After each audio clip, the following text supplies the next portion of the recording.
ವಿದ್ಯಾರ್ಥಿಗಳ SSLC ವಿಜ್ಞಾನ ವಿಷಯದ ಅಧ್ಯಾಯ ಜೀವಕ್ರಿಯೆಗಳು ಎನ್ನುವ ಒಂದು ಅಧ್ಯಾಯದಲ್ಲಿ ಬಹುಸಂಭವನೀಯ 3 ಅಂಕದ ಪ್ರಶ್ನೋತ್ತರಗಳ ಬಗ್ಗೆ ಗಮನಿಸೋಣ. ನಾವು ಈಗಾಗಲೇ 1 ಅಂಕ ಮತ್ತು 2 ಅಂಕದ ಪ್ರಶ್ನೋತ್ತರಗಳ ಬಗ್ಗೆ ಗಮನಿಸಿದ್ದೇವೆ. ಈಗ ಸಂಭವನೀಯ ಹಾಗೂ ಅನ್ವಯಿತ 3 ಅಂಕದ ಪ್ರಶ್ನೋತ್ತರಗಳ ಬಗ್ಗೆ ನಾವು ಈಗ ಗಮನಹರಿಸೋಣ.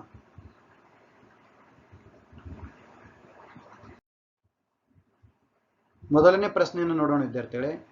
ಒಂದು ಸಸ್ಯವನ್ನು ಪಾಲಿಥೀನ್ ಚೀಲದಿಂದ ಮುಚ್ಚಿದಾಗ ಚೀಲದ ಒಳಭಾಗದಲ್ಲಿ ಕೆಲವು ಗಂಟೆಗಳ ನಂತರ ನೀರಿನ ಹನಿಗಳು ಕಾಣಿಸಿಕೊಳ್ಳುತ್ತವೆ. ಹಾಗಾದರೆ ನೀರಿನ ಹನಿಗಳು ಎಲ್ಲಿಂದ ಬಂದವು? ಇದು ಯಾವ ಕ್ರಿಯೆ ಎಂದು ಹೆಸರಿಸಿ ಅದನ್ನು ವ್ಯಾಖ್ಯಾನಿಸಿ. ಈ ಒಂದು ಕ್ರಿಯೆಯ ನೈಸರ್ಗಿಕ ಪ್ರಾಮುಖ್ಯತೆ ಹಾಗೂ ಇದರಿಂದ ಸಸ್ಯಗಳಿಗೆ ಆಗಿರುವ ಪ್ರಯೋಜನವೇನು ಎಂದು ಕೇಳಿದ್ದಾರೆ. ನೋಡೋಣ ವಿದ್ಯಾರ್ಥಿಗಳ ಇದರ ಉತ್ತರವನ್ನು. ಪಾಲಿಥೀನ್ ಚೀಲದ ಒಳಭಾಗದಲ್ಲಿ ಕಾಣಿಸಿಕೊಳ್ಳುವ ನೀರಿನ ಹನಿಗಳು ಬಂದಿರುವುದು ಬಾಷ್ಪ ವಿಸರ್ಜನೆ ಕ್ರಿಯೆಯಿಂದ. ಒಂದು ಸಸ್ಯವನ್ನು ಪಾಲಿಥೀನ್ ಚೀಲದಿಂದ ಮುಚ್ಚಿ ಅದನ್ನು ಬಿಸಿಲಿಗೆ ಇಟ್ಟಾಗ ಸಸ್ಯದ ಎಲೆಗಳಿಂದ ಸಸ್ಯದ ದೇಹದಲ್ಲಿರ್ತಕ್ಕಂಥ ನೀರು ಆವಿಯಾಗಿ ಹೊರ ಹೋಗಲು ಪ್ರಾರಂಭಿಸುತ್ತದೆ. ಇದರಿಂದಾಗಿ ಪಾಲಿಥೀನ್ ಚೀಲದ ಒಳಭಾಗದಲ್ಲಿ ಆ ನೀರಿನ ಹನಿಗಳು ಶೇಖರಣೆಗೊಳ್ಳುತ್ತವೆ.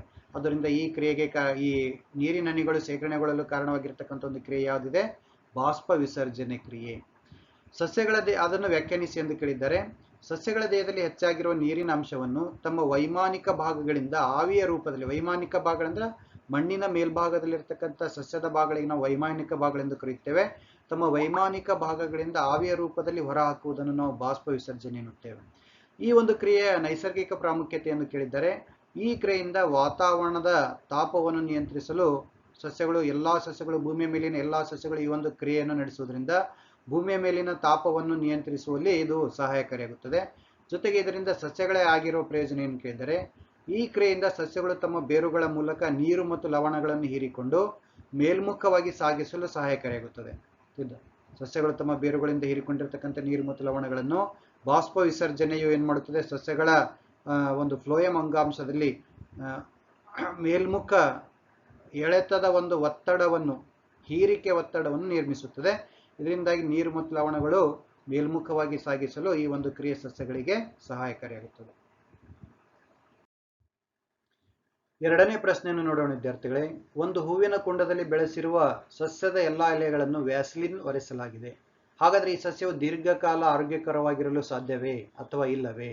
ನಿಮ್ಮ ಉತ್ತರಕ್ಕೆ ಸೂಕ್ತವಾದ 3 ಕಾರಣಗಳನ್ನು ಕೊಡಿ ಎಂದು ಕೇಳಿದ್ದಾರೆ.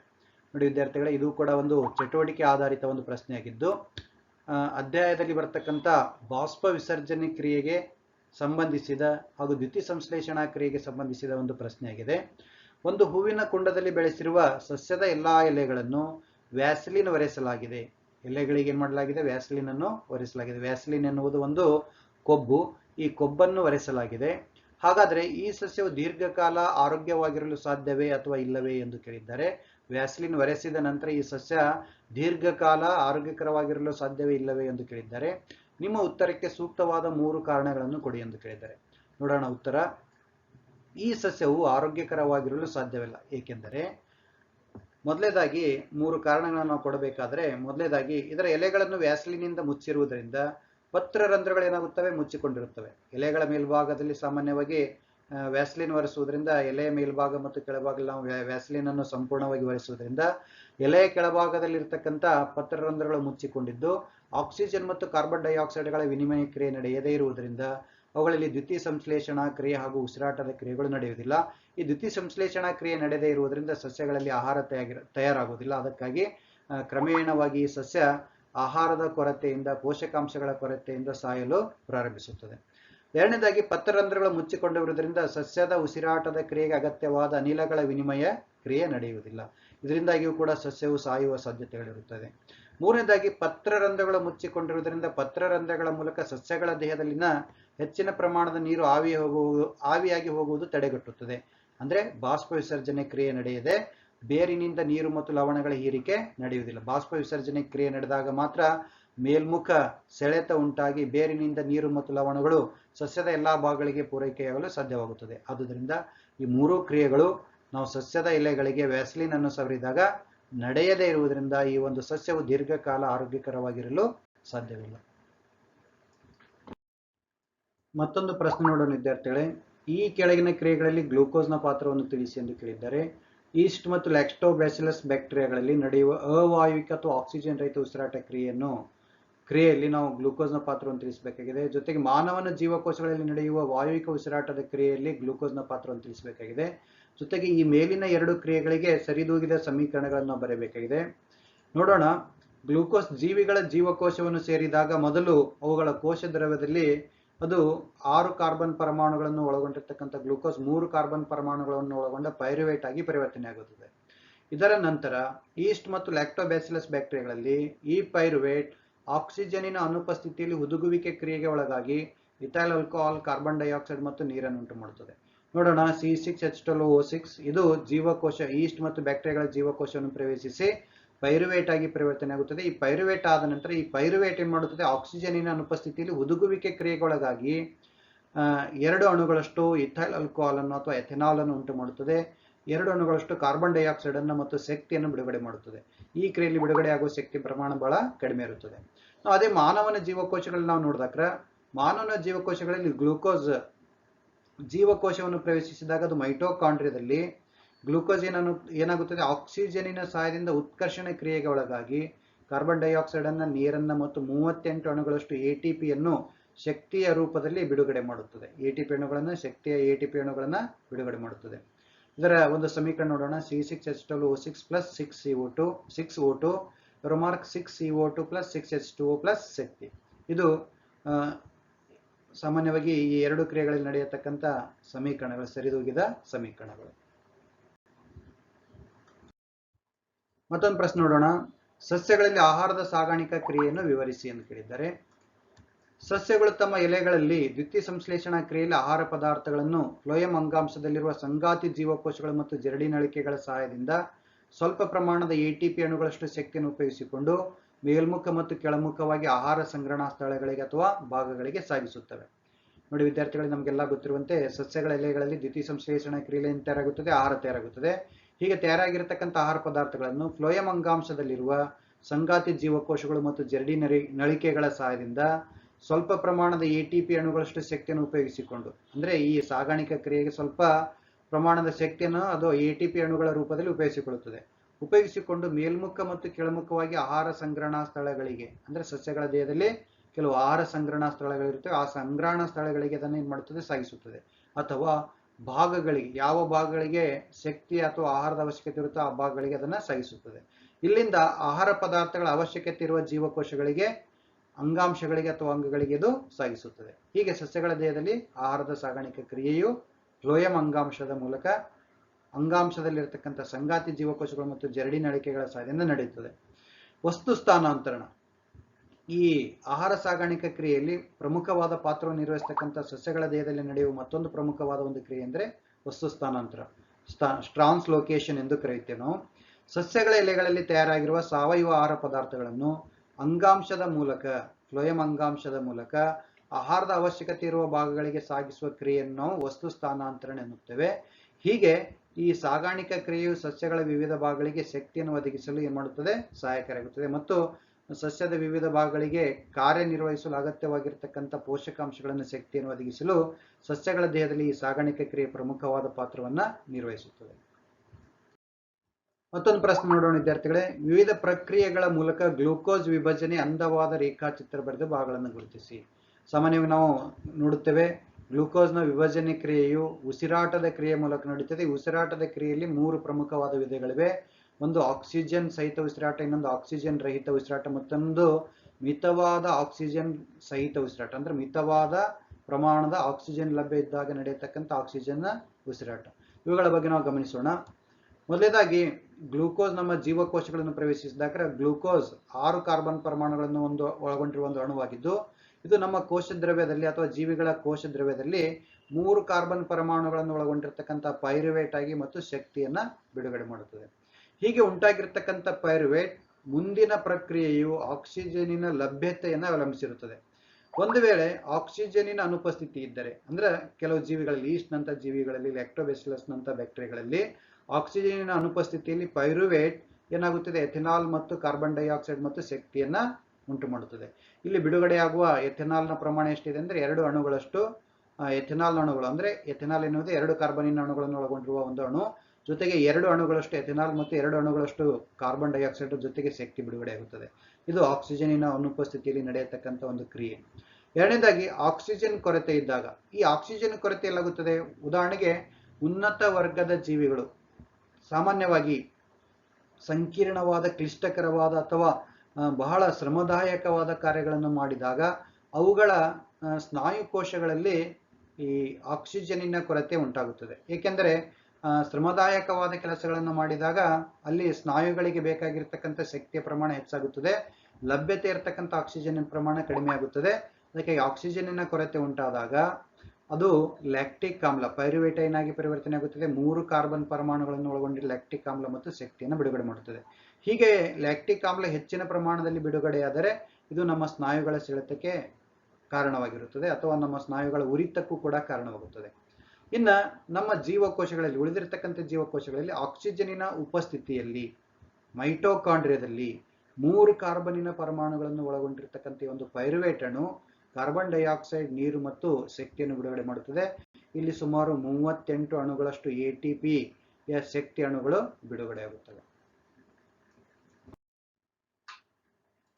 ಮತ್ತೊಂದು ಪ್ರಶ್ನೆ ನೋಡೋಣ ವಿದ್ಯಾರ್ಥಿಗಳೇ. ನಮ್ಮ ಸಣ್ಣ ಕರುಳಿನಲ್ಲಿ ನಡೆಯುವ ಜೀರ್ಣಕ್ರಿಯೆಗೆ ಸಂಬಂಧಿಸಿದ ಘಟನೆಗಳನ್ನು ಸಂಕ್ಷಿಪ್ತವಾಗಿ ವಿವರಿಸಿ ಎಂದು ಕೇಳಿದ್ದಾರೆ. ಇದರ ಬಗ್ಗೆ ನೋಡೋಣ. ಸಣ್ಣ ಕರುಳಿನಲ್ಲಿ ನಡೆಯುವ ಜೀರ್ಣಕ್ರಿಯೆಗೆ ಸಂಬಂಧಿಸಿದ ಘಟನೆಗಳು ಈ ಕೆಳಗಿನಂತಿವೆ. ಆಹಾರವು ನಮ್ಮ ಜಠರದಿಂದ ಸಣ್ಣ ಕರುಳನ್ನು ಪ್ರವೇಶಿಸಿದಾಗ ನಮ್ಮ ಪಿತ್ತಕೋಶವು ಪಿತ್ತರಸವನ್ನು ಸ್ರವಿಸುತ್ತದೆ. ಸ್ರವಿಸಿ ಆ ಪಿತ್ತರಸವು ಸಣ್ಣ ಕರುಳಿಗೆ ತಲುಪಿದಾಗ ಪಿತ್ತರಸದಲ್ಲಿರುವ ಪಿತ್ತಲವಣಗಳು ಕೊಬ್ಬುಗಳ ದೊಡ್ಡ ದೊಡ್ಡ ದುಂಡಾಣುಗಳನ್ನು ಚಿಕ್ಕ ಚಿಕ್ಕ ದುಂಡಾಣುಗಳನ್ನಾಗಿ ಪರಿವರ್ತಿಸುತ್ತವೆ. ಈ ಒಂದು ಕ್ರಿಯೆಗೆ ನಾವು ಏನೆಂದು ಕರೆಯುತ್ತೇವೆ? ಎಮಲ್ಸೀಕರಣ ಎಂದು ಕರೆಯುತ್ತೇವೆ. ಈ ಪಿತ್ತರಸದಲ್ಲಿರ್ತಕ್ಕಂಥ ಪಿತ್ತಲವಣಗಳು ಏನ್ ಮಾಡ್ತವೆ? ನಾವು ತಿಂದಿರ್ತಕ್ಕಂಥ ಆಹಾರದಲ್ಲಿರುವ ಕೊಬ್ಬುಗಳ ದೊಡ್ಡ ದೊಡ್ಡ ದುಂಡಾಣುಗಳನ್ನು ಚಿಕ್ಕ ಚಿಕ್ಕ ದುಂಡಾಣುಗಳನ್ನಾಗಿ ಪರಿವರ್ತಿಸುತ್ತವೆ. ಈ ಕ್ರಿಯೆಗೆ ನಾವು ಏನು ಕರೆಯುತ್ತೇವೆ? ಎಮಲ್ಸೀಕರಣ ಎಂದು ಕರೆಯುತ್ತೇವೆ. ಎರಡನೇದಾಗಿ ನಡೆಯತಕ್ಕಂಥ ಹಂತವೆಂದರೆ ಮೆದೋಜೀರಕ ರಸ ಸಣ್ಣ ಕರುಳಿಗೆ ಬಂದಾಗ ಮೆದೋಜೀರಕ ಗ್ರಂಥಿಯು ಮೆದೋಜೀರಕ ರಸವನ್ನು ಸ್ರವಿಸುತ್ತದೆ. ಈ ರಸದಲ್ಲಿರುವ ಟ್ರಿಪ್ಸಿನ್ ಎಂಬ ಕಿಣ್ವವು ಪ್ರೋಟೀನ್ಗಳನ್ನು ಸರಳ ರೂಪವಾದ ಪೆಪ್ಟೋನ್ಗಳಾಗಿ, ಪೆಪ್ಟೋಸ್ಗಳಾಗಿ ಮತ್ತು ಪೆಪ್ಟೈಡ್ಗಳಾಗಿ ಪರಿವರ್ತಿಸುತ್ತದೆ. ಜೊತೆಗೆ ಅಮೈನೋ ಆಮ್ಲಗಳನ್ನಾಗಿ ಕೂಡ ಕೆಲವು ಸಂದರ್ಭದಲ್ಲಿ ಪರಿವರ್ತಿಸಬಹುದು. ನೋಡಿ, ಈ ಪೆಪ್ಟೋನ್, ಪೆಪ್ಟೋಸ್ ಮತ್ತು ಪೆಪ್ಟೈಡ್ಗಳು ಪ್ರೋಟೀನ್ಗಳ ಸರಳ ಸಣ್ಣ ಅಣುಗಳು. ನಂತರ ಈ ಪೆಪ್ಟೈಡೇಸ್ ಎಂಬ ಒಂದು ಕಿಣ್ವವು ಪೆಪ್ಟೋಸ್, ಪೆಪ್ಟೋನ್, ಪೆಪ್ಟೈಡ್ಗಳನ್ನು ಅತ್ಯಂತ ಸರಳ ರೂಪದ ಅಮೈನೋ ಆಮ್ಲಗಳನ್ನಾಗಿ ಪರಿವರ್ತಿಸುತ್ತದೆ. ನೋಡಿ, ಇಲ್ಲಿ ಪರಿವರ್ತನೆ ಆಗಿರತಕ್ಕಂಥ ಟ್ರಿಪ್ಸಿನ್ ಎಂಬ ಕಿಣ್ವದ ಸಹಾಯದಿಂದ ಪರಿವರ್ತನೆ ಆಗಿರತಕ್ಕಂಥ ಪೆಪ್ಟೋನ್, ಪೆಪ್ಟೋಸ್ ಮತ್ತು ಪೆಪ್ಟೈಡ್ಗಳು ಪೆಪ್ಟೈಡೇಸ್ ಎಂಬ ಒಂದು ಕಿಣ್ವದ ಸಹಾಯದಿಂದ, ನಮ್ಮ ಸಣ್ಣ ಕರುಳಿನಲ್ಲಿ ಪೆಪ್ಟೈಡೇಸ್ ಎಂಬ ಒಂದು ಕಿಣ್ವದ ಸಹಾಯದಿಂದ ಈ ಪೆಪ್ಟೋನ್, ಪೆಪ್ಟೋಸ್ ಮತ್ತು ಪೆಪ್ಟೈಡ್ಗಳು ಅತ್ಯಂತ ಸರಳ ರೂಪದ ಅಮೈನೋ ಆಮ್ಲಗಳಾಗಿ ಪರಿವರ್ತನೆ ಆಗುತ್ತವೆ. ಅದೇ ರೀತಿ ಮೆದೋಜೀರಕ ರಸದಲ್ಲಿರ್ತಕ್ಕಂಥ ಮೆದೋಜೀರಕ ಲೀಪೇಜ್ ಎಂಬ ಒಂದು ಕಿಣ್ವವು ಪಿಷ್ಟವನ್ನು ಮಾಲ್ಟೋಸ್ ಆಗಿ ಪರಿವರ್ತಿಸುತ್ತದೆ. ನಮ್ಮ ಆಹಾರದಲ್ಲಿರ್ತಕ್ಕಂಥ ಪಿಷ್ಟವು ಮಾಲ್ಟೋಸ್ ಆಗಿ ಪರಿವರ್ತನೆ ಆಗುತ್ತದೆ. ಈ ಮಾಲ್ಟೋಸ್ ಆಗಿ ಪರಿವರ್ತನೆ ಆದ ನಂತರ ಮಾಲ್ಟೇಜ್ ಎಂಬ ಇನ್ನೊಂದು ಕಿಣ್ವವು ಮಾಲ್ಟೋಸ್ ಅನ್ನು ಗ್ಲೂಕೋಸ್ ಆಗಿ ಪರಿವರ್ತಿಸುತ್ತದೆ. ನೋಡಿ ಹೇಗೆ ಹಂತ ಹಂತವಾಗಿ ಆಹಾರವು ನಮ್ಮ ದೇಹದಲ್ಲಿ ಸರಳ ರೂಪಕ್ಕೆ ಪರಿವರ್ತನೆ ಆಗುತ್ತದೆ ಎನ್ನುವುದನ್ನು ಗಮನಿಸಿ ವಿದ್ಯಾರ್ಥಿಗಳೇ. ಅದೇ ರೀತಿ ಸುಕ್ರೇಜ್ ಎಂಬ ಒಂದು ಕಿಣ್ವವು, ಸಣ್ಣ ಕರುಳಿನ ರಸದಲ್ಲಿರ್ತಕ್ಕಂಥ ಸುಕ್ರೇಜ್ ಎಂಬ ಒಂದು ಕಿಣ್ವವು ಸುಕ್ರೋಸ್ ಅನ್ನು ಗ್ಲೂಕೋಸ್ ಆಗಿ ಪರಿವರ್ತಿಸುತ್ತದೆ. ಹೀಗೆ ಅತ್ಯಂತ ಸರಳ ರೂಪಕ್ಕೆ ಪರಿವರ್ತನೆಯಾದ ಅಮೈನೋ ಆಮ್ಲಗಳು ಗ್ಲೂಕೋಸ್ ಸಣ್ಣ ಕರುಳಿನ ಒಳಗೋಡೆಯಲ್ಲಿರುವ ವಿಲ್ಲೈಗಳಿಂದ ಹೀರಲ್ಪಟ್ಟು ರಕ್ತಕ್ಕೆ ಸಾಗಿಸಲ್ಪಡುತ್ತವೆ. ಅದರಲ್ಲಿ ಪ್ರಮುಖವಾಗಿ ಈ ಅಮೈನೋ ಆಮ್ಲಗಳು ಮತ್ತು ಗ್ಲೂಕೋಸ್ಗಳು ಸಣ್ಣ ಕರುಳಿನ ಒಳಗೋಡೆಯಲ್ಲಿರ್ತಕ್ಕಂಥ ವಿಲ್ಲೈಗಳಿಂದ ಹೀರಲ್ಪಟ್ಟು ರಕ್ತಕ್ಕೆ ಸಾಗಿಸಲ್ಪಟ್ಟರೆ ಕೊಬ್ಬಿನ ಆಮ್ಲಗಳನ್ನು, ಕೊಬ್ಬುಗಳಿಂದ ಪರಿವರ್ತನೆ ಆಗಿರ್ತಕ್ಕಂಥ ಕೊಬ್ಬಿನ ಆಮ್ಲಗಳನ್ನು ವಿಲ್ಲೈಗಳಲ್ಲಿರುವ ದುಗ್ಧರಸವು ಹೀರಿ ದುಗ್ಧರಸ ನಾಳಕ್ಕೆ ಸಾಗಿಸುತ್ತದೆ. ಆ ಮೂಲಕ ದೇಹದ ವಿವಿಧ ಭಾಗಗಳಿಗೆ ಕೊಬ್ಬಿನ ಆಮ್ಲಗಳು ಸಾಗಿಸಲ್ಪಡುತ್ತವೆ. ಅದೇ ರೀತಿ ಜೀರ್ಣವಾಗದೆ ಉಳಿದಿರತಕ್ಕಂಥ, ನಮ್ಮ ಸಣ್ಣ ಕರುಳಿನಲ್ಲಿ ಜೀರ್ಣವಾಗದೆ ಉಳಿದಿರತಕ್ಕಂಥ ಆಹಾರ ಪದಾರ್ಥವು ದೊಡ್ಡ ಕರುಳಿಗೆ ಸಂಕೋಚನಶೀಲ ಸ್ನಾಯುಗಳ ಸಂಕುಚನ ಮತ್ತು ವಿಕಸನ ಅಥವಾ ಪರಿಕ್ರಮಣ ಚಲನೆಯಿಂದ ದೊಡ್ಡ ಕರುಳಿಗೆ ಸಾಗಿಸಲ್ಪಡುತ್ತದೆ. ಹೀಗೆ ಸಣ್ಣ ಕರುಳಿನಲ್ಲಿ ಆಹಾರ ಪದಾರ್ಥವು ಜೀರ್ಣಕ್ರಿಯೆ ನಡೆಯುತ್ತದೆ. ಮತ್ತೊಂದು ಪ್ರಶ್ನೆ ನೋಡೋಣ ವಿದ್ಯಾರ್ಥಿಗಳೇ. ಎಲ್ಲಾ ಜೀವಿಗಳ ಬದುಕುಳಿಯುವಿಕೆಗೆ ಸಹಾಯಕಾರಿಯಾಗುವ 2 ಮೂಲಭೂತ ಅಂಶಗಳನ್ನು ಒದಗಿಸುವ ಜೈವಿಕ ಕ್ರಿಯೆ ಯಾವುದು? ಜೀವಿಗಳ ಮೂಲಭೂತ ಅವಶ್ಯಕತೆಗಳಾಗಿವೆ ನಮ್ಗೆ ಗೊತ್ತಿದೆ, ಗಾಳಿ, ನೀರು ಮತ್ತು ಆಹಾರ. ಈ ಮೂಲಭೂತ ಅವಶ್ಯಕತೆಗಳಲ್ಲಿ 2 ಮೂಲಭೂತ ಅಂಶಗಳನ್ನು ಒದಗಿಸುವ ಜೈವಿಕ ಕ್ರಿಯೆ ಯಾವುದು ಎಂದು ಕೇಳಿದ್ದಾರೆ. ಅದೇ ರೀತಿ ಈ ಕ್ರಿಯೆಯನ್ನು ವ್ಯಾಖ್ಯಾನಿಸಿ ಅಂತ ಕೇಳಿದರೆ ಆ ಕ್ರಿಯೆಗೆ ಸರಿದೂಗಿದ ಸಮೀಕರಣವನ್ನು ಬರೆಯಿರಿ. ನೋಡೋಣ ವಿದ್ಯಾರ್ಥಿಗಳೇ, ಜೀವಿಗಳ ಬದುಕುಳಿಕೆಗೆ ಸಹಾಯಕಾರಿಯಾಗಿರ್ತಕ್ಕಂಥ ಮೂಲಭೂತ ಅಂಶಗಳಲ್ಲಿ ಗಾಳಿ, ನೀರು ಮತ್ತು ಆಹಾರ. ಈ ನೀರನ್ನು ನಾವು ಪರಿಸರದಿಂದ ಪಡೆದುಕೊಳ್ಳುತ್ತೇವೆ, ಆದರೆ ಗಾಳಿಯನ್ನು ಕೂಡ ಪರಿಸರದಿಂದ ಪಡೆದುಕೊಳ್ಳುತ್ತೇವೆ. ಈ ಗಾಳಿಯನ್ನು ಬಿಡುಗಡೆ ಮಾಡತಕ್ಕಂಥ ಜೀವಿಗಳ ದೇಹದಲ್ಲಿ ನಡೆಯುವ ಒಂದು ಕ್ರಿಯೆ ಯಾವುದು? ದ್ಯುತಿ ಸಂಶ್ಲೇಷಣೆ. ಹಾಗೆ ಆ ಒಂದು ದ್ಯುತಿ ಸಂಶ್ಲೇಷಣಾ ಕ್ರಿಯೆಯಲ್ಲಿ ಕೂಡ ಸಸ್ಯಗಳು ಏನ್ ಮಾಡುತ್ತವೆ? ವಿವಿಧ ರೂಪದ ಆಹಾರ ಪದಾರ್ಥಗಳನ್ನು ತಯಾರಿಸುತ್ತವೆ. ಹೀಗೆ ಸಸ್ಯಗಳು ತಯಾರಿಸಿರ್ತಕ್ಕಂಥ ಎರಡು ಮೂಲಭೂತ ಅಂಶಗಳು ಸಸ್ಯಗಳ ದೇಹದಲ್ಲಿ ನಡೆಯುವ ಯಾವ ಜೈವಿಕ ಕ್ರಿಯೆಯಿಂದ ಬಂದಿದ್ದವು ಎಂದರೆ ಅವುಗಳು ದ್ಯುತಿ ಸಂಶ್ಲೇಷಣಾ ಕ್ರಿಯೆಯಿಂದ. ಅದಕ್ಕಾಗಿ ಇವುಗಳ ಉತ್ತರವನ್ನು ನೋಡೋಣ. ಜೀವಿಗಳ ಮೂಲಭೂತ ಅವಶ್ಯಕತೆಗಳಾದ ಆಕ್ಸಿಜನ್ ಮತ್ತು ಆಹಾರವನ್ನು ಒದಗಿಸುವ ಒಂದು ಜೈವಿಕ ಕ್ರಿಯೆ ಯಾವುದಾಗಿದೆ? ದ್ಯುತಿ ಸಂಶ್ಲೇಷಣೆ. ಆ ಕ್ರಿಯೆಯನ್ನು ವ್ಯಾಖ್ಯಾನಿಸಿ ಎಂದು ಕೇಳಿದ್ದಾರೆ. ಸ್ವಪೋಷಕಗಳು ವಾತಾವರಣದಲ್ಲಿರುವ, ಅಂದ್ರೆ ಉತ್ಪಾದಕ ಸಸ್ಯಗಳು ಅಥವಾ ಹಸಿರು ಸಸ್ಯಗಳು ವಾತಾವರಣದಲ್ಲಿರುವ ಇಂಗಾಲದ ಡೈಆಕ್ಸೈಡ್, ಭೂಮಿಯಲ್ಲಿನ ನೀರು ಮತ್ತು ಲವಣಗಳನ್ನು ಉಪಯೋಗಿಸಿಕೊಂಡು ತಮ್ಮ ಎಲೆಗಳಲ್ಲಿರುವ ಪತ್ರಹರಿತ್ತಿನಲ್ಲಿ ಸೂರ್ಯನ ಬೆಳಕಿನ ಸಹಾಯದಿಂದ ತಮ್ಮ ಆಹಾರವನ್ನು ತಾವೇ ತಯಾರಿಸಿಕೊಳ್ಳುವ ಒಂದು ಪ್ರಕ್ರಿಯೆಗೆ ನಾವು ಏನೆಂದು ಕರೆಯುತ್ತೇವೆ? ದ್ಯುತಿ ಸಂಶ್ಲೇಷಣೆ ಎಂದು ಕರೆಯುತ್ತೇವೆ. ಈ ಕ್ರಿಯೆಗೆ ಸರಿದೂಗಿದ ಸಮೀಕರಣವನ್ನು ಬರೆಯಿರಿ ಎಂದು ಕೇಳಿದರೆ 6CO2 + 12H2O ಎರೋ ಮಾರ್ಕ್ ಪತ್ರಹರಿತ್ತಿನ ಸಹಾಯದಿಂದ ಹಾಗೂ ಸೂರ್ಯನ ಬೆಳಕಿನ ಸಹಾಯದಿಂದ ಗ್ಲೂಕೋಸ್ ಮತ್ತು ಆಕ್ಸಿಜನ್ ಮತ್ತು ಶಕ್ತಿಯನ್ನು ಬಿಡುಗಡೆ ಮಾಡುತ್ತದೆ. ಆದ್ದರಿಂದ C6CO2 + 12H2O arrow mark C6H12O6 + 6O2 + ಶಕ್ತಿಯನ್ನ ಈ ಒಂದು ಕ್ರಿಯೆಯಲ್ಲಿ ಬಿಡುಗಡೆ ಮಾಡುತ್ತವೆ. ಮತ್ತೊಂದು ಪ್ರಶ್ನೆ ನೋಡೋಣ ವಿದ್ಯಾರ್ಥಿಗಳೇ. ದ್ಯುತಿ ಸಂಶ್ಲೇಷಣೆ ಕ್ರಿಯೆಯ 3 ಪ್ರಮುಖವಾದ ಘಟನೆಗಳನ್ನು ಹೆಸರಿಸಿ. ಸಸ್ಯಗಳ ದೇಹದಲ್ಲಿ ನಡೆಯತಕ್ಕಂಥ ಈ ದ್ಯುತಿ ಸಂಶ್ಲೇಷಣಾ ಕ್ರಿಯೆಯ 3 ಪ್ರಮುಖವಾದ ಘಟನೆಗಳನ್ನು ಹೆಸರಿಸಿ ಎಂದು ಕೇಳಿದ್ದಾರೆ. ನೋಡೋಣ. ಮೊದಲನೇ ಘಟನೆ ಎಂದರೆ ಕ್ಲೋರೋಫಿಲ್ ನಿಂದ ಬೆಳಕಿನ ಶಕ್ತಿಯನ್ನು ಹೀರುವುದು. ಸಸ್ಯಗಳ ದೇಹದ ಎಲೆಗಳಲ್ಲಿರ್ತಕ್ಕಂಥ ಕ್ಲೋರೋಫಿಲ್ ಏನ್ ಮಾಡುತ್ತದೆ? ಮೊದಲು ಸೌರಶಕ್ತಿಯನ್ನು, ಬೆಳಕಿನ ರೂಪದಲ್ಲಿರ್ತಕ್ಕಂಥ ಸೌರಶಕ್ತಿಯನ್ನು ಹೀರಿಕೊಳ್ಳುವ ಒಂದು ಕ್ರಿಯೆ ಮಾಡುತ್ತದೆ. ಬೆಳಕಿನ ಶಕ್ತಿಯು ರಾಸಾಯನಿಕ ಶಕ್ತಿಯಾಗಿ ಪರಿವರ್ತನೆಯಾಗುವುದು ಮತ್ತು ನೀರಿನ ಅಣುಗಳು ಹೈಡ್ರೋಜನ್ ಮತ್ತು ಆಕ್ಸಿಜನ್ ಆಗಿ ವಿಭಜನೆ ಒಳಗಾಗುವುದು. ಈ ಬೆಳಕಿನ ಶಕ್ತಿಯು ಸಸ್ಯಗಳ ಎಲೆಗಳಲ್ಲಿರುವ ಕ್ಲೋರೋಫಿಲ್ ನಲ್ಲಿ ರಾಸಾಯನಿಕ ಶಕ್ತಿಯಾಗಿ ಪರಿವರ್ತನೆಯಾಗುವುದರ ಜೊತೆಗೆ ಸಸ್ಯಗಳು ಬೇರಿನಿಂದ ಹೀರಿಕೊಂಡಿರ್ತಕ್ಕಂಥ ನೀರಿನ ಅಣುಗಳನ್ನು ಹೈಡ್ರೋಜನ್ ಮತ್ತು ಆಕ್ಸಿಜನ್ ಆಗಿ ವಿಭಜನೆಗೆ ಒಳಪಡಿಸುವುದು ಎರಡನೇ ಘಟನೆ. ಮೂರನೇದು, ಈ ಹೈಡ್ರೋಜನ್ ಮತ್ತು ಆಕ್ಸಿಜನ್ ಅಣುಗಳು ಉಂಟಾದ ನಂತರ ಕಾರ್ಬನ್ ಡೈಆಕ್ಸೈಡ್ ಕಾರ್ಬೋಹೈಡ್ರೇಟ್ ಆಗಿ ಪರಿವರ್ತನೆ ಆಗುತ್ತದೆ. ಸಸ್ಯಗಳ ಎಲೆಗಳಲ್ಲಿರ್ತಕ್ಕಂಥ ಈ ಪತ್ರಹರಿತ್ತಿನಲ್ಲಿ ಕಾರ್ಬನ್ ಡೈಆಕ್ಸೈಡ್ ಏನಾಗಿ ಪರಿವರ್ತನೆ ಆಗುತ್ತದೆ? ಕಾರ್ಬೋಹೈಡ್ರೇಟ್ ಆಗಿ ಪರಿವರ್ತನೆ ಆಗುವುದು. ಈ 3 ಪ್ರಮುಖವಾದ ಘಟನೆಗಳ ರೂಪದಲ್ಲಿ ಸಸ್ಯಗಳ ದೇಹದಲ್ಲಿ ದ್ಯುತಿ ಸಂಶ್ಲೇಷಣಾ ಪ್ರಕ್ರಿಯೆಯು ನಡೆಯುತ್ತದೆ ವಿದ್ಯಾರ್ಥಿಗಳೇ. ಮತ್ತೊಂದು ಪ್ರಶ್ನೆ ಇದೆ ವಿದ್ಯಾರ್ಥಿಗಳೇ. ಎಲೆಯ ಅಡ್ಡ ಸೀಳಿಕೆ ಅಂದವಾದ ಚಿತ್ರ ಬರೆದು ಭಾಗಗಳನ್ನು ಗುರುತಿಸಂತೆ. ಈಗಾಗಲೇ ನಾವು ಇದನ್ನು ಅನೇಕ ಚಿತ್ರಗಳನ್ನು ನಾವು ಪ್ರಾಕ್ಟೀಸ್ ಮಾಡಿದ್ದೇವೆ ವಿದ್ಯಾರ್ಥಿಗಳೇ. ಚೆನ್ನಾಗಿ ಈ ಚಿತ್ರವನ್ನು ಪ್ರಾಕ್ಟೀಸ್ ಮಾಡಿ. ಇದರ ಬಗ್ಗೆ ಸುಮಾರು 2 ಅಥವಾ 3 ಅಂಕಗಳಿಗೆ ಈ ಒಂದು ಚಿತ್ರ ಬರುವ ಸಾಧ್ಯತೆಗಳಿರುತ್ತದೆ. ಕೆಲವು ಸಂದರ್ಭದಲ್ಲಿ ಚಿತ್ರಗಳನ್ನು ಕೊಟ್ಟು ಈ ಭಾಗಗಳನ್ನು ಗುರುತಿಸಿರ್ತಕ್ಕಂಥ ಭಾಗಗಳನ್ನು ಹೆಸರಿಸಿ ಎಂದು ಕೇಳಬಹುದು. ಇಲ್ಲಿ ಜಿಡ್ಡಿನ ಕ್ಯುಟಿಕಲ್ ಅಂತ ಹೇಳಿದೆ, ಇದನ್ನು ಕೊಡದೇ ಇರಬಹುದು. ಆಗ ನಾವು ಈ ಬರೀ ಬಾಣದ ಗುರುತು ಕೊಟ್ಟಿರ್ತಾರೆ, ಆ ಜಿಡ್ಡಿನ ಇದನ್ನು ನಾವು ಏನಂತ ಹೇಳಿ ಬರೀಬಹುದು? ಜಿಡ್ಡಿನ ಕ್ಯುಟಿಕಲ್ ಅಂದ್ರೆ ಕೊಬ್ಬಿನಿಂದ ಉಂಟಾದ ಕ್ಯುಟಿಕಲ್ ಪದರ ಇರುತ್ತದೆ. ಅಥವಾ ಈ ಜಿಡ್ಡಿನ ಕ್ಯುಟಿಕಲ್ನ ಕಾರ್ಯವೇನು ಎಂದು ಕೇಳ್ತಾರೆ. ಇದು ಪ್ರಖರವಾದ ಸೂರ್ಯನ ಬೆಳಕಿನಿಂದ ಸಸ್ಯದ ಎಲೆಗಳ ಒಳಗಿನ ಭಾಗಗಳನ್ನು ಏನ್ ಮಾಡುತ್ತದೆ? ರಕ್ಷಿಸುತ್ತದೆ. ಮೇಲಿನ ಎಪಿಡರ್ಮಿಸ್, ಅದೇ ರೀತಿ ಕ್ಲೋರೋಪ್ಲಾಸ್ಟ್, ಈ ಹಸಿರಾಗಿರ್ತಕ್ಕಂಥ ಕಣಗಳು ಕಾಣುತ್ತವೆ ಅಲ್ಲ, ಈ ಕಣಗಳನ್ನು ನಾವೇನ್ ಕರಿತೇವೆ? ಕ್ಲೋರೋಪ್ಲಾಸ್ಟ್. ಇದು ಸೂರ್ಯನ ಬೆಳಕನ್ನು ಹೀರಿಕೊಂಡು ಅದನ್ನು ರಾಸಾಯನಿಕ ಶಕ್ತಿಯಾಗಿ ಪರಿವರ್ತಿಸಲು ಜೊತೆಗೆ ಆಹಾರ ತಯಾರಿಸುವ ಒಂದು ಪ್ರಕ್ರಿಯೆಯಲ್ಲಿ ಪ್ರಮುಖವಾದ ಪಾತ್ರವನ್ನು ನಿರ್ವಹಿಸುತ್ತದೆ. ಆಮೇಲೆ ನಾವು ಸಾಮಾನ್ಯವಾಗಿ ಕೆಳಗಿನ ಎಪಿಡರ್ಮಿಸ್ ಗಮನಿಸಿದಾಗ ಈ ಕೆಳಗಿನ ಎಪಿಡರ್ಮಿಸ್ ನಲ್ಲಿ ಅನೇಕ ಪತ್ರರಂಧ್ರಗಳಿರುತ್ತವೆ. ಪ್ರತಿ ಪತ್ರರಂಧ್ರವು ಕಾವಲು ಜೀವಕೋಶಗಳಿಂದ ಸಂರಕ್ಷಿಸಲ್ಪಟ್ಟಿದ್ದು ಅನಿಲಗಳ ವಿನಿಮಯ ಕ್ರಿಯೆಗೆ ಸಹಾಯಕರಾಗುತ್ತದೆ. ಇದು ಚಿತ್ರವನ್ನು ಪ್ರಾಕ್ಟೀಸ್ ಮಾಡಿ. ಎಲೆ ಅಡ್ಡ ಸೀಳಿಕೆ ಚಿತ್ರ ಇದೆ. ಮತ್ತೊಂದು ಪ್ರಶ್ನೆ ಗಮನಿಸೋಣ ವಿದ್ಯಾರ್ಥಿಗಳೇ. ಸಸ್ಯಗಳಲ್ಲಿ ಬಹಳಷ್ಟು ಪ್ರಮಾಣದ ಬಾಷ್ಪ ವಿಸರ್ಜನೆ ನಡೆಯುವ ಭಾಗ ಯಾವುದು? ಸಸ್ಯಗಳಲ್ಲಿ ಬಾಷ್ಪ ವಿಸರ್ಜನೆಯ ದರ ಅವಲಂಬಿಸಿರುವ ಅಂಶಗಳನ್ನು ಹೆಸರಿಸಿ. ಅದೇ ರೀತಿ ಮರುಭೂಮಿಯ ಸಸ್ಯಗಳಲ್ಲಿ ಬಾಷ್ಪ ವಿಸರ್ಜನೆಯನ್ನು ತಡೆಗಟ್ಟಲು ಆಗಿರುವ ಮಾರ್ಪಾಟುಗಳನ್ನು ತಿಳಿಸಿ ಎಂದು ಕೇಳಿದ್ದಾರೆ. ನೋಡೋಣ. ಸಸ್ಯಗಳಲ್ಲಿ ಬಹಳಷ್ಟು ಪ್ರಮಾಣದ ಬಾಷ್ಪ ವಿಸರ್ಜನೆ ನಡೆಯುವ ಭಾಗ ಯಾವುದಾಗಿದೆ? ಪತ್ರರಂಧ್ರಗಳಾಗಿವೆ. ಸಸ್ಯಗಳಲ್ಲಿ ಬಾಷ್ಪ ವಿಸರ್ಜನೆ ದರ ಅವಲಂಬಿಸಿರುವ ಅಂಶಗಳನ್ನು ತಿಳಿಸಿ. ಬಾಷ್ಪ ವಿಸರ್ಜನೆಯು ಸಸ್ಯಗಳಲ್ಲಿ ಪ್ರಮುಖವಾಗಿ 3 ಅಂಶಗಳನ್ನು ಅವಲಂಬಿಸಿರುತ್ತದೆ.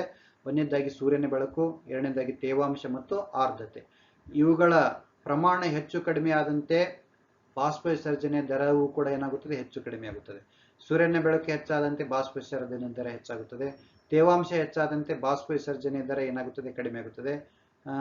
ಆರ್ದ್ರತೆ ಕಡಿಮೆಯಾದಂತೆ ಅಂದ್ರೆ ತೇವಾಂಶ ಕಡಿಮೆಯಾದಂತೆ, ನೀರಿನ ಅಂಶ ಕಡಿಮೆಯಾದಂತೆ ಏನಾಗುತ್ತದೆ? ಬಾಷ್ಪ ವಿಸರ್ಜನೆ ದರವು ಕೂಡ ಹೆಚ್ಚು ಕಡಿಮೆ ಆಗುತ್ತದೆ. ನೆಕ್ಸ್ಟ್, ಮರುಭೂಮಿಯ ಸಸ್ಯಗಳಲ್ಲಿ ಬಾಷ್ಪ ವಿಸರ್ಜನೆ ತಡೆಗಟ್ಟಲು ಆಗಿರುವ ಮಾರ್ಪಾಟುಗಳನ್ನು ತಿಳಿಸಿ ಅಂತ. ಈ ಮರುಭೂಮಿಯ ಒಂದು ಸಸ್ಯವನ್ನು ಗಮನಿಸಬಹುದು, ನಾವು ಪಾಪಸ್ ಕಳಿ ಎಂದು ಕರೆಯುತ್ತೇವೆ.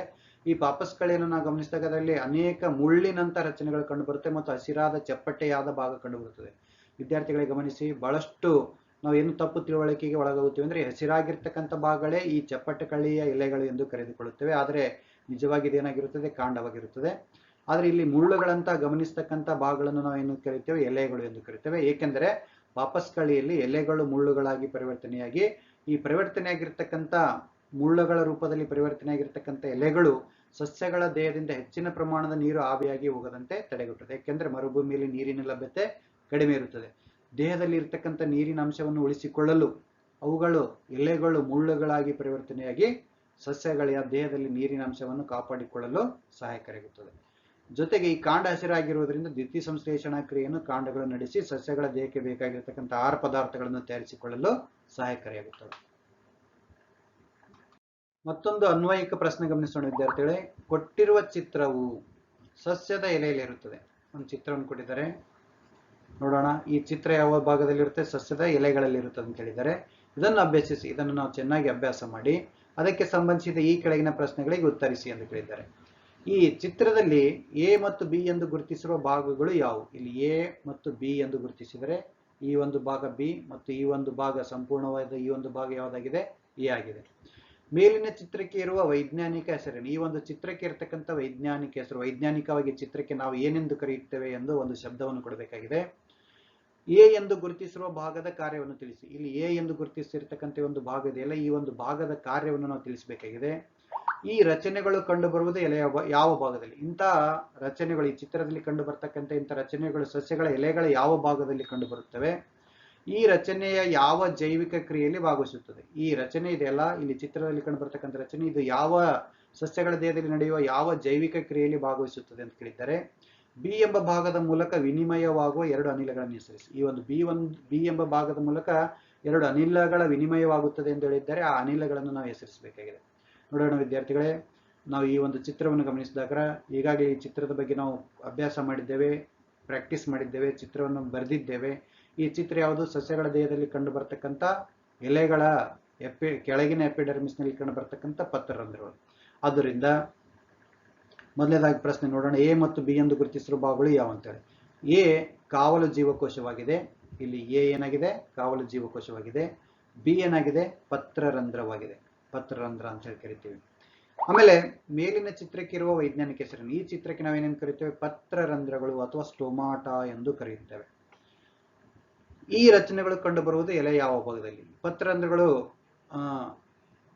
ಎ ಎಂದು ಗುರುತಿಸಿರುವ ಭಾಗದ ಕಾರ್ಯ, ಸಿ ಅದಲ್ಲ, ಎ ಎಂದು ಗುರುತಿಸಿರುವ ಭಾಗದ ಕಾರ್ಯವನ್ನು ತಿಳಿಸಿ. ಈ ಎ ಎಂದು ಗುರುತಿಸಿರ್ತಕ್ಕಂಥ ಭಾಗದ ಕಾರ್ಯ ಏನೆಂದ್ರೆ ಪತ್ರರಂಧ್ರಗಳು ತೆರೆಯಲು ಮತ್ತು ಮುಚ್ಚಲು ಸಹಾಯಕರುತ್ತೆ. ಯಾಕೆಂದ್ರೆ ಈ ಎ ಎಂದು ಗುರುತಿಸಿರ್ತಕ್ಕಂಥ ಭಾಗಗಳಾಗಿವೆ ಕಾವಲು ಜೀವಕೋಶಗಳು. ಕಾವಲು ಜೀವಕೋಶಗಳು ಸಾಮಾನ್ಯವಾಗಿ ಪತ್ರರಂಧ್ರಗಳು ತೆರೆಯಲು ಮತ್ತು ಮುಚ್ಚಲು ಸಹಾಯಕರಾಗುತ್ತವೆ. ಈ ರಚನೆಗಳು ಕಂಡುಬರುವುದು ಯಾವ ಎಲೆಯ ಯಾವ ಭಾಗದಲ್ಲಿ ಅಂತೇಳಿ. ಈ ಪತ್ರರಂಧ್ರಗಳು ಕಂಡುಬರುವುದು ಸಸ್ಯದ ಯಾವ ಭಾಗದಲ್ಲಿ ಅಂದ್ರೆ ಸಾಮಾನ್ಯವಾಗಿ ಎಲೆಯ ಕೆಳಗಿನ ಎಪಿಡರ್ಮಿಸ್ ನಲ್ಲಿ ಕಂಡುಬರುತ್ತವೆ. ಈ ರಚನೆಯು ಯಾವ ಜೈವಿಕ ಕ್ರಿಯೆಯಲ್ಲಿ ಭಾಗವಹಿಸುತ್ತದೆ? ಈ ಒಂದು ರಚನೆ ಯಾವ ಜೈವಿಕ ಕ್ರಿಯೆಯಲ್ಲಿ ಭಾಗವಹಿಸುತ್ತದೆ ಅಂದ್ರೆ ಸಸ್ಯಗಳ ಉಸಿರಾಟದಲ್ಲಿ ಮತ್ತು ದ್ವಿತೀಯ ಸಂಶ್ಲೇಷಣಾ ಕ್ರಿಯೆಯಲ್ಲಿ ಭಾಗವಹಿಸುತ್ತದೆ. ಬಿ ಎಂಬ ಭಾಗದ ಮೂಲಕ ವಿನಿಮಯವಾಗುವ ಎರಡು ಅನಿಲಗಳನ್ನು ಹೆಸರಿಸಿ ಅಂತ ಕೇಳಿದರೆ ಇಲ್ಲಿ ಬಿ ಎಂದು ಗುರುತಿಸಿದರೆ ಈ ಒಂದು ಭಾಗದ ಮೂಲಕ ವಿನಿಮಯವಾಗುವ ಎರಡು ಅನಿಲಗಳಂದ್ರೆ ಆಕ್ಸಿಜನ್ ಮತ್ತು ಕಾರ್ಬನ್ ಡೈಆಕ್ಸೈಡ್. ಯಾಕೆಂದ್ರೆ ಸಸ್ಯಗಳ ಉಸಿರಾಟ ಮತ್ತು ದ್ವಿತೀಯ ಸಂಶ್ಲೇಷಣಾ ಕ್ರಿಯೆಯಲ್ಲಿ ವಿನಿಮಯವಾಗುವ ಎರಡು ಅನಿಲಗಳೆಂದರೆ ಆಕ್ಸಿಜನ್ ಮತ್ತು ಕಾರ್ಬನ್ ಡೈಆಕ್ಸೈಡ್. ಮತ್ತೊಂದು ಅತ್ಯಂತ ಪ್ರಮುಖವಾದ ಒಂದು ಅನ್ವಯಿತ ಪ್ರಶ್ನೆಯನ್ನು ಗಮನಿಸೋಣ. ಎಕ್ಸ್ ಎಂಬ ಒಂದು ಸಸ್ಯದ ಭಾಗದಲ್ಲಿ ಎ ಎಂಬ ಒಂದು ಸಂಯುಕ್ತವು ವಿಭಜಿಸಿ. ಎಕ್ಸ್ ಎಂಬ ಒಂದು ಸಸ್ಯದ ಭಾಗದಲ್ಲಿ ಎ ಎಂಬ ಸಂಯುಕ್ತವು ವಿಭಜನೆಗೊಳಗಾಗಿ ಆಕ್ಸಿಜನ್ ಮತ್ತು ಹೈಡ್ರೋಜನ್ ಎಂಬ ಎರಡು ಉತ್ಪನ್ನಗಳನ್ನು ಉಂಟು ಮಾಡುತ್ತದೆ.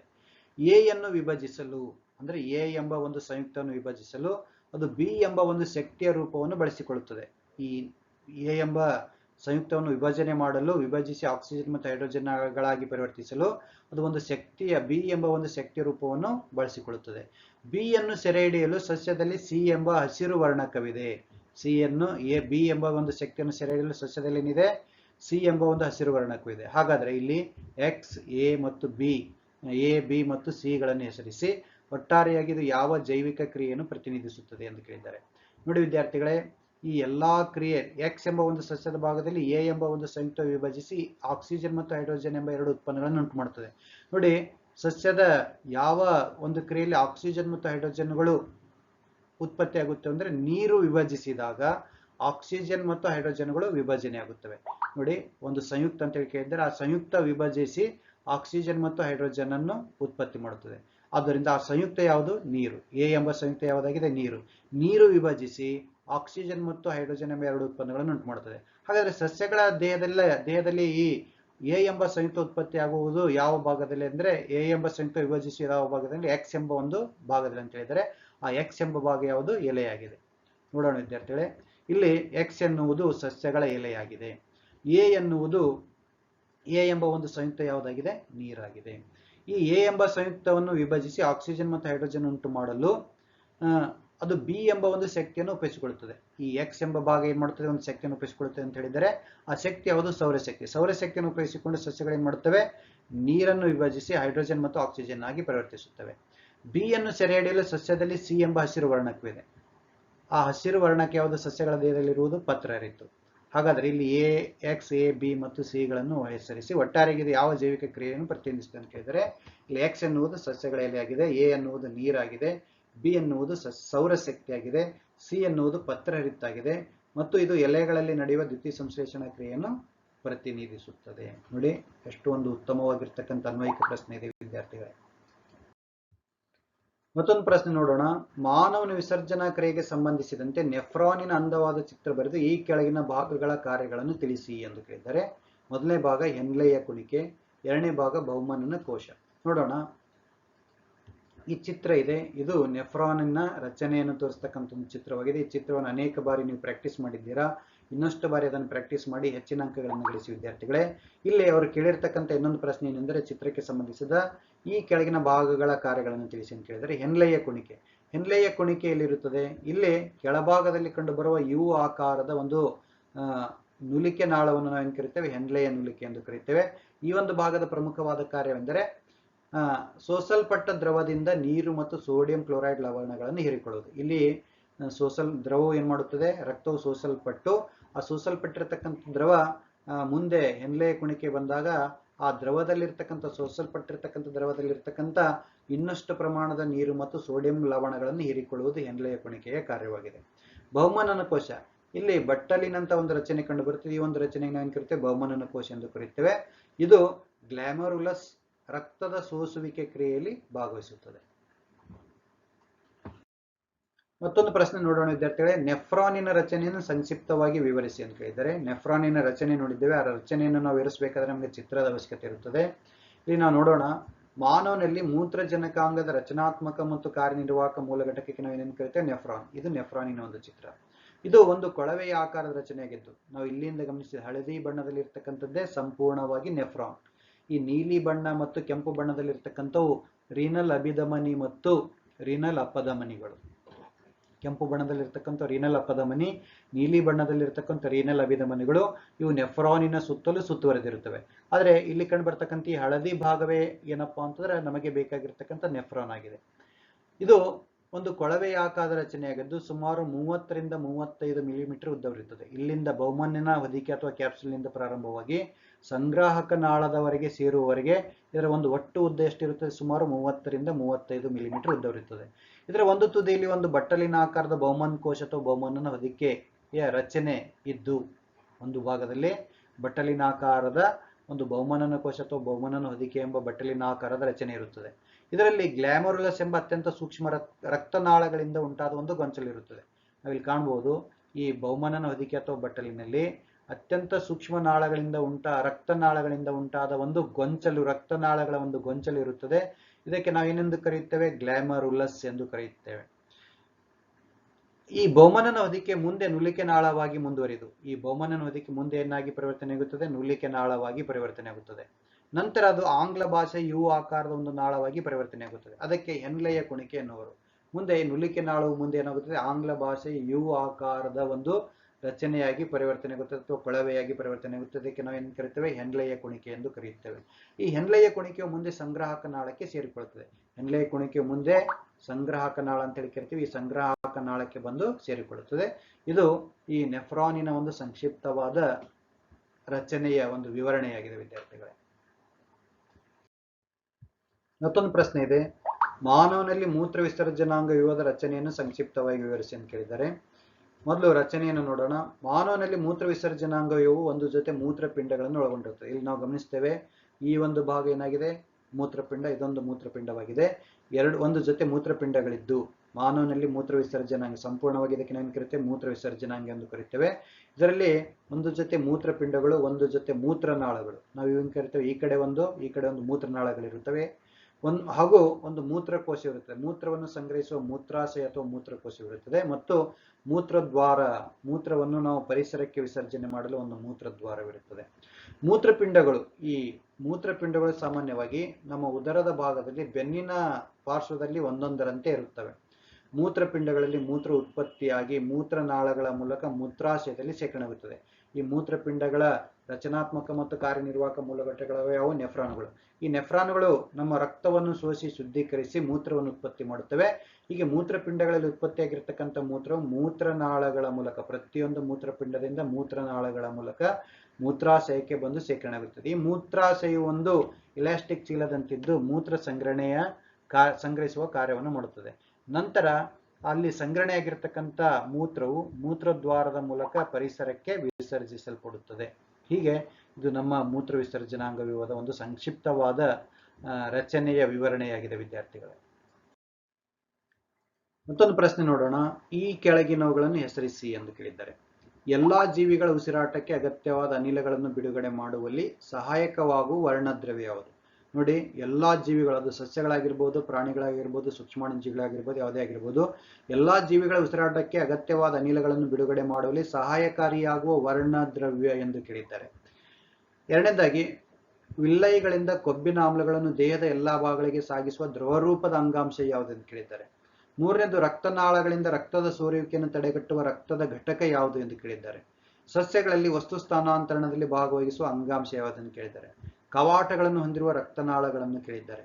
ಶ್ವಾಸಕೋಶದ ಗೋಡೆಯು ಕುಸಿಯದಂತೆ ತಡೆಗಟ್ಟುವ ದಟ್ಟ ಸಂಯೋಜಕ ಅಂಗಾಂಶ ಎಂದು ಕೇಳಿದ್ದಾರೆ. ನೋಡಿ ವಿದ್ಯಾರ್ಥಿಗಳೇ, ಬಹಳ ಸರಳವಾದ ಪ್ರಶ್ನೆಗಳಾಗಿವೆ. ಸ್ವಲ್ಪ ನಾವು ಅಭ್ಯಾಸವನ್ನು ಪೂರ್ತಿ ಸಂಪೂರ್ಣವಾಗಿ ಆಳವಾಗಿ ಅಭ್ಯಸಿಸಿದಾಗ ಇಂಥ ಪ್ರಶ್ನೆಗಳಿಗೆ ನಾವು ಸುಲಭವಾಗಿ ಉತ್ತರಿಸಬಹುದು. ಎಲ್ಲಾ ಜೀವಿಗಳ ಉಸಿರಾಟಕ್ಕೆ ಅಗತ್ಯವಾದ ಅನಿಲಗಳನ್ನು ಬಿಡುಗಡೆ ಮಾಡಲು ಸಹಾಯಕಾರಿಯಾಗಿರುವ ವರ್ಣದ್ರವ್ಯ ಯಾವುದು ಅಂದ್ರೆ, ಸಸ್ಯಗಳ ಎಲ್ಲಾ ಜೀವಿಗಳ ಉಸಿರಾಟಕ್ಕೆ ಕ್ರಿಯೆಗೆ ಸಹಾಯಕಾರಿಯಾಗಿರುವ ಒಂದು ಅನಿಲ ಯಾವುದು? ಆಮ್ಲಜನಕ. ಆ ಆಮ್ಲಜನಕ ಬಿಡುಗಡೆಯಾಗುವ ಕ್ರಿಯೆ ಯಾವುದು? ದ್ವಿತೀಯ ಸಂಶ್ಲೇಷಣೆ. ಈ ದ್ವಿತೀಯ ಸಂಶ್ಲೇಷಣೆ ಕ್ರಿಯೆ ನಡೆಯಲು ಸಹಾಯಕಾರಿಯಾಗಿರುವ ವರ್ಣದ್ರವ್ಯ ಯಾವುದು? ಅದು ಕ್ಲೋರೋಪ್ಲಾಸ್ಟ್ ಆಗಿದೆ. ಆದುದರಿಂದ ಈ ಒಂದು ಉತ್ತರವನ್ನು ನೋಡೋಣ. ಮೊದಲನೇದಾಗಿ, ಎಲ್ಲಾ ಜೀವಿಗಳ ಉಸಿರಾಟಕ್ಕೆ ಅಗತ್ಯವಾದ ಅನಿಲಗಳನ್ನು ಉತ್ಪತ್ತಿ ಮಾಡುವಲ್ಲಿ ಅಥವಾ ಬಿಡುಗಡೆ ಮಾಡುವಲ್ಲಿ ಸಹಾಯಕಾರಿಯಾಗಿರುವ ವರ್ಣದ್ರವ್ಯ ಯಾವುದಾಗಿದೆ? ಕ್ಲೋರೋಪ್ಲಾಸ್ಟ್ ಆಗಿದೆ. ವಿಲ್ಲೈಗಳಿಂದ ಕೊಬ್ಬಿನ ಆಮ್ಲಗಳನ್ನು ದೇಹದ ಎಲ್ಲಾ ಭಾಗಗಳಿಗೆ ಸಾಗಿಸುವ ದ್ರವರೂಪದ ಅಂಗಾಂಶ ಯಾವುದು? ವಿಲ್ಲೈಗಳು, ಸಣ್ಣ ಕರುಳಿನಲ್ಲಿರ್ತಕ್ಕಂಥ ವಿಲ್ಲೈಗಳು ಕೊಬ್ಬುಗಳು ಸರಳ ರೂಪಕ್ಕೆ ಪರಿವರ್ತನೆಯಾದ ನಂತರ ಕೊಬ್ಬಿನ ಆಮ್ಲ ಮತ್ತು ಗ್ಲಿಸರಲ್ ಆಗಿ ಪರಿವರ್ತನೆ ಆಗುತ್ತವೆ. ಈ ಸಣ್ಣ ಕರುಳಿನ ಒಳಗೋಡೆಗಳಲ್ಲಿರ್ತಕ್ಕಂಥ ವಿಲ್ಲೈಗಳು ಆ ಕೊಬ್ಬಿನ ಆಮ್ಲಗಳನ್ನು ಹೀರಿಕೊಂಡು ಅವುಗಳನ್ನು ಏನ್ ಮಾಡುತ್ತವೆ? ದುಗ್ಧ ರಸಕ್ಕೆ ಸಾಗಿಸುತ್ತವೆ. ಆದುದರಿಂದ ನಮ್ಮ ದೇಹದಲ್ಲಿರುವ ದ್ರವರೂಪದ ಎರಡು ಅಂಗಾಂಶಗಳಲ್ಲಿ ಒಂದು ದುಗ್ಧ ರಸ ಮತ್ತು ಇನ್ನೊಂದು ರಕ್ತ. ಕೊಬ್ಬಿನ ಆಮ್ಲಗಳನ್ನು ಹೀರಿಕೊಳ್ಳುವ ದೇಹದ ಎಲ್ಲಾ ಭಾಗಗಳಿಗೆ ಸಾಗಿಸುವ ಒಂದು ದ್ರವರೂಪದ ಅಂಗಾಂಶ ಯಾವುದು? ದುಗ್ಧ ರಸ. ರಕ್ತನಾಳಗಳಿಂದ ರಕ್ತದ ಸೋರಿಕೆಯನ್ನು ತಡೆಗಟ್ಟುವ ರಕ್ತದ ಘಟಕ ಯಾವುದಂದ್ರೆ ಕಿರುತಟ್ಟೆಗಳು. ಬಹಳ ಸರಳವಾದ ಉತ್ತರ. ಸಸ್ಯಗಳಲ್ಲಿ ವಸ್ತು ಸ್ಥಾನಾಂತರಣದಲ್ಲಿ ಭಾಗವಹಿಸುವ ಅಂಗಾಂಶ ಯಾವುದು? ಸಸ್ಯಗಳಲ್ಲಿ ವಸ್ತು ಸ್ಥಾನಾಂತರಣದಲ್ಲಿ ಭಾಗವಹಿಸತಕ್ಕಂಥ ಅಂಗಾಂಶ ಯಾವುದಂದ್ರೆ ಫ್ಲೋಯಂ ಅಂಗಾಂಶ. ನೆಕ್ಸ್ಟ್, ಸಸ್ಯಗಳ ಕವಾಟಗಳನ್ನು ಹೊಂದಿರುವ ರಕ್ತನಾಳಗಳು. ನಮ್ಮ ದೇಹದಲ್ಲಿ 3 ವಿಧದ ರಕ್ತನಾಳಗಳಿವೆ. ಆ 3 ವಿಧದ ರಕ್ತನಾಳಗಳಲ್ಲಿ ಕವಾಟಗಳನ್ನು ಹೊಂದಿರುವ ರಕ್ತನಾಳಗಳು ಯಾವುವು? ಅಭಿಧಮನಿಗಳು. ಈ ಅಭಿಧಮನಿಗಳಲ್ಲಿರ್ತಕ್ಕಂಥ ಕವಾಟಗಳು ರಕ್ತದ ಹಿಮ್ಮುಖವಾದ ಚಲನೆಯನ್ನು ತಡೆಗಟ್ಟಲು ಕವಾಟಗಳನ್ನು ಹೊಂದಿರುತ್ತವೆ. ಶ್ವಾಸನಾಳದ ಗೋಡೆಯು ಕುಸಿಯದಂತೆ ತಡೆಗಟ್ಟುವ ದಟ್ಟ ಸಂಯೋಜಕ ಅಂಗಾಂಶ ಅಂತೇಳಿ, ನಮ್ಮ ಗಂಟಲಿನಿಂದ ಪ್ರಾರಂಭವಾಗಿ ಶ್ವಾಸಕೋಶಗಳವರೆಗೆ ಶ್ವಾಸನಾಳವಿರುತ್ತದೆ. ಈ ಶ್ವಾಸನಾಳದ ಗೋಡೆಯು ಕುಸಿಯದಂತೆ ತಡೆಗಟ್ಟಲು ಸಹಾಯಕಾರಿಯಾಗುವ ದಟ್ಟ ಸಂಯೋಜಕ ಅಂಗಾಂಶ ಅದು ಸಿ ಆಕಾರದ ಮೃದ್ವಸ್ಥಿ ಉಂಗುರಗಳ ರೂಪದಲ್ಲಿರುವ ಅಂಗಾಂಶ. ಅದು ಯಾವುದೇ ಮೃದ್ವಸ್ಥಿ ಅಂಗಾಂಶ ಎಂದು ಕರೆಯುತ್ತೇವೆ. ಇದು ಸಿ ಆಕಾರದ ಉಂಗುರಗಳ ರೂಪದಲ್ಲಿ ನಮ್ಮ ಶ್ವಾಸನಾಳದ ಗೋಡೆಗಳಲ್ಲಿ ಇರುತ್ತದೆ. ಪ್ರಶ್ನೆ ಗಮನಿಸೋಣ ವಿದ್ಯಾರ್ಥಿಗಳೇ. ಮಾನವನ ಬಾಯಿಯಿಂದ ಸಣ್ಣ ಕರುಳಿನವರೆಗೆ ಸ್ರವಿಕೆಯಾಗುವ ಯಾವುದಾದರೂ 6 ಕಿಣ್ವಗಳನ್ನು ಹೆಸರಿಸಿ ಅವುಗಳ ಕಾರ್ಯವನ್ನು ತಿಳಿಸಿ ಎಂದು ಕೇಳಿದ್ದಾರೆ. ನೋಡೋಣ. ಬಾಯಿಯಿಂದ ಸಣ್ಣ ಕರುಳಿನವರೆಗೆ ಸ್ರವಿಕೆಯಾಗುವ 6 ಕಿಣ್ವಗಳನ್ನು ಹೆಸರಿಸಿ ಅವುಗಳ ಕಾರ್ಯ ತಿಳಿಸಿ. ಇದು 3 ಅಂಕದ ಪ್ರಶ್ನೆಯಾಗಿರೋದ್ರಿಂದ ಪ್ರತಿಯೊಂದು ಕಿಣ್ವದ ಕಾರ್ಯವನ್ನು ತಿಳಿಸಿದರೆ ನಮಗೆ ಅರ್ಧ ಅಂಕಗಳು ದೊರೆಯುತ್ತೆ ವಿದ್ಯಾರ್ಥಿಗಳೇ. ನೋಡೋಣ. ಬಾಯಿಯಲ್ಲಿರುವ ಲಾಲಾಗ್ರಂಥಿ ಸೇರಿಸುವ ಲಾಲಾರಸದಲ್ಲಿ ಸಲೈವರಿ ಅಮೈಲೇಜ್ ಎಂಬ ಒಂದು ಕಿಣ್ವ ಇರುತ್ತದೆ. ಈ ಸಲೈವರಿ ಅಮೈಲೇಜ್ ಏನ್ ಮಾಡುತ್ತದೆ? ಪಿಷ್ಟವನ್ನು ಮಾಲ್ಟೋಸ್ ಆಗಿ ಪರಿವರ್ತಿಸುತ್ತದೆ. ಎರಡನೇದಾಗಿ ನಾವು ಬಾಯಿಯಿಂದ ಜಠರಕ್ಕೆ ಬಂದಾಗ ಜಠರವು ಕೂಡ ಒಂದು ಗ್ರಂಥಿಯಾಗಿದ್ದು ಇದು ಸ್ರವಿಸುವ ಒಂದು ಕಿಣ್ವ ಯಾವುದು? ಪೆಪ್ಸಿನ್ ಕಿಣ್ವ. ಜೊತೆಗೆ ರೆನಿನ್ ಎಂಬ ಒಂದು ಕಿಣ್ವವನ್ನು ಸ್ರವಿಸುತ್ತದೆ. ಈ ಪೆಪ್ಸಿನ್ ಕಿಣ್ವ ಇದು ಪ್ರೋಟೀನ್ಗಳನ್ನು ಪೆಪ್ಟೋನ್ಗಳಾಗಿ ಪರಿವರ್ತಿಸಲು ಸಹಾಯಕವಾಗುತ್ತದೆ. ನೆಕ್ಸ್ಟ್ ನಾವು ಸಣ್ಣ ಕರುಳಿಗೆ ಬಂದಾಗ ಮೆದೋಜೀರಕ ರಸದಲ್ಲಿ ರಸ ಸ್ರವಿಸಲ್ಪಡುತ್ತದೆ. ಈ ಮೆದೋಜೀರಕ ರಸದಲ್ಲಿರುವ ಒಂದು ಕಿಣ್ವ ಎಂದರೆ ಟ್ರಿಪ್ಸಿನ್. ಟ್ರಿಪ್ಸಿನ್ ಎಂಬ ಕಿಣ್ವವು ಪ್ರೋಟೀನ್ಗಳನ್ನು ಸರಳ ರೂಪವಾದ ಪೆಪ್ಟೋನ್, ಪೆಪ್ಟೋಸ್ ಮತ್ತು ಪೆಪ್ಟೈಡ್ಗಳಾಗಿ ಪರಿವರ್ತಿಸುತ್ತದೆ. ಪೆಪ್ಟೈಡೇಸ್ ಎಂಬ ಒಂದು ಕಿಣ್ವವು ಪೆಪ್ಟೋನ್, ಪೆಪ್ಟೋಸ್ ಮತ್ತು ಪೆಪ್ಟೈಡ್ಗಳನ್ನು ಅತ್ಯಂತ ಸರಳ ರೂಪದ ಅಮೈನೋ ಆಮ್ಲಗಳಾಗಿ ಪರಿವರ್ತಿಸುತ್ತದೆ. ಅದೇ ರೀತಿಯಾಗಿ ಮೆದೋಜೀರಕ ಲೀಪೇಜ್ ಎಂಬ ಒಂದು ಕಿಣ್ವವು, ಮೆದೋಜೀರಕ ರಸದಲ್ಲಿರುವ ಮೆದೋಜೀರಕ ಲೀಪೇಜ್ ಎಂಬ ಒಂದು ಕಿಣ್ವವು ಪಿಷ್ಟವನ್ನು ಮಾಲ್ಟೋಸ್ ಆಗಿ ಪರಿವರ್ತಿಸುತ್ತದೆ. ಹಾಗೆ ಮಾಲ್ಟೇಜ್ ಎಂಬ ಒಂದು ಕಿಣ್ವವು, ಕರುಳಿನ ರಸದಲ್ಲಿರ್ತಕ್ಕಂಥ ಮಾಲ್ಟೇಜ್ ಎಂಬ ಒಂದು ಕಿಣ್ವವು ಮಾಲ್ಟೋಸ್ ಅನ್ನು ಗ್ಲೂಕೋಸ್ ಆಗಿ ಪರಿವರ್ತಿಸುತ್ತದೆ. ಹಾಗೂ ಸುಕ್ರೇಜ್ ಎಂಬ ಒಂದು ಕಿಣ್ವವು ಸುಕ್ರೋಸ್ ಅನ್ನು ಗ್ಲೂಕೋಸ್ ಆಗಿ ಪರಿವರ್ತಿಸುತ್ತದೆ. ಈ 6 ಕಿಣ್ವಗಳು ನಮ್ಮ ಮಾನವನ ಬಾಯಿಯಿಂದ ಸಣ್ಣ ಕರುಳಿನವರೆಗೆ ಸ್ರವಿಕೆಯಾಗುವ ಪ್ರಮುಖವಾದ ಕಿಣ್ವಗಳಾಗಿದ್ದು ಇವು ಇಲ್ಲಿ ತಿಳಿಸಿರುವ ವಿವಿಧ ಕಾರ್ಯಗಳನ್ನು ಮಾಡಲು ಸಹಾಯಕಾರಿಯಾಗುತ್ತವೆ. ಕೊನೆಯ ಒಂದು ಪ್ರಶ್ನೆ ಗಮನಿಸೋಣ ವಿದ್ಯಾರ್ಥಿಗಳೇ. ರಕ್ತದ 4 ಪ್ರಮುಖ ಘಟಕಗಳನ್ನು ಹೆಸರಿಸಿ ಅವುಗಳ ಕಾರ್ಯವನ್ನು ತಿಳಿಸಿ ಎಂದು ಕೇಳಿದ್ದಾರೆ. ರಕ್ತದ 4 ಪ್ರಮುಖ ಘಟಕಗಳು. ಒಂದನೇದಾಗಿ ಪ್ಲಾಸ್ಮಾ. ಇದು ಪೋಷಕಾಂಶಗಳ ಸಾಗಾಣಿಕೆಗೆ ಸಹಾಯಕವಾಗುತ್ತದೆ. ನಮ್ಮ ದೇಹದಲ್ಲಿ ಪೋಷಕಾಂಶಗಳ ಸಾಗಾಣಿಕೆಗೆ ಸಹಾಯಕವಾಗುತ್ತದೆ. ಕೆಂಪು ರಕ್ತ ಕಣ ಎರಡನೇದು. ಇದು ಅನಿಲಗಳ ವಿನಿಮಯ, ಕಾರ್ಬನ್ ಡೈಆಕ್ಸೈಡ್ ಮತ್ತು ಆಕ್ಸಿಜನ್ಗಳ ವಿನಿಮಯ ಕ್ರಿಯೆಗೆ ಸಹಾಯಕಾರಿ. ಉಸಿರಾಟದ ಕ್ರಿಯೆಯಲ್ಲಿ 2 ಅನಿಲಗಳ ವಿನಿಮಯಕ್ಕೆ ಸಹಾಯಕಾರಿಯಾಗುತ್ತದೆ. ಬಿಳಿ ರಕ್ತ ಕಣಗಳು ಇವು ನಮ್ಮ ದೇಹಕ್ಕೆ ರೋಗಾಣುಗಳ ವಿರುದ್ಧ ಹೋರಾಡುವ ರೋಗ ನಿರೋಧಕ ಶಕ್ತಿಯನ್ನು ಒದಗಿಸಲು ಸಹಾಯಕಾರಿಯಾಗುತ್ತವೆ. ಅದೇ ರೀತಿ ರಕ್ತದಲ್ಲಿರುವ ಮತ್ತೊಂದು ಪ್ರಮುಖವಾದ ಘಟಕ ಅಂದರೆ ಕಿರುತಟ್ಟೆ. ಕಿರುತಟ್ಟೆಯು ರಕ್ತದ ಹೆಪ್ಪುಗಟ್ಟುವಿಕೆಗೆ ಸಹಾಯಕಾರಿಯಾಗುತ್ತದೆ. ನಮ್ಮ ರಕ್ತ ಎಲ್ಲಾದರೂ ಗಾಯಗಳು ಉಂಟಾಗಿದ್ರೆ ಅಥವಾ ರಕ್ತನಾಳಗಳು ಸೋರಿಕೆಗೊಳಗಾದರೆ ಆ ಸೋರಿಕೆಯಾಗದ ರಕ್ತನಾಳಗಳಿಂದ ಸೋರಿಕೆಯಾಗುತ್ತಿರುವ ರಕ್ತವನ್ನು ಹೆಪ್ಪುಗಟ್ಟಿಸುವಿಕೆ ಮೂಲಕ ಹೆಚ್ಚಿನ ರಕ್ತ ಸ್ರಾವವಾಗದಂತೆ ತಡೆಗಟ್ಟಲು ನಮ್ಮ ಕಿರುತಟ್ಟೆಗಳು ಸಹಾಯಕಾರಿಯಾಗುತ್ತವೆ.